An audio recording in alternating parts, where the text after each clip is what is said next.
Hi, welcome back to the channel. Today, I'm going to be showing you how to listen to Apple Music offline.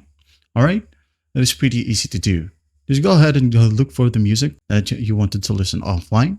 And if you do have a playlist, all right, if you already have a playlist, well, that is good. Now, for those who doesn't have any playlist, all right, let's go ahead and make one. Let's say, for example, I'm going to find a music. I'm going to use search right here. I'm going to look for the artist.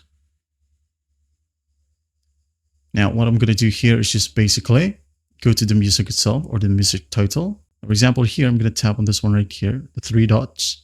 Now, let's go ahead over to add to a playlist. Tap on it. Now, let's say, for example, we're going to want to create a new playlist right here. Just tap on the plus sign, then make the title of the playlist. For example, offline music. All right. Then I'm just going to hit on the check mark. Wait for it to process. And we have our playlist right here. So to add more songs, just go ahead and tap on the back sign.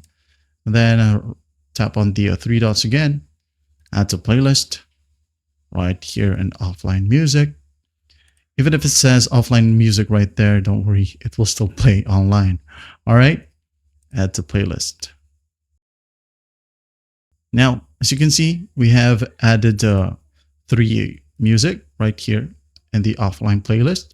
So what we're going to do here is just basically tap on this download icon.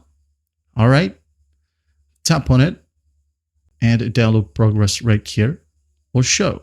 Just wait for it to finish. All right, as you can see, it is now ready.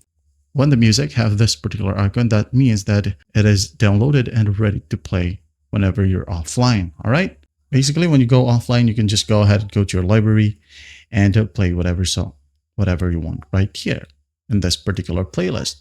Now, if you have iPhone, you do have that setting where you can go ahead and locate music section, then enable sync or enable sync library, then also enable automatic downloads. All right, again, go to settings, locate music section, enable sync library and automatic downloads. All right, that's basically it.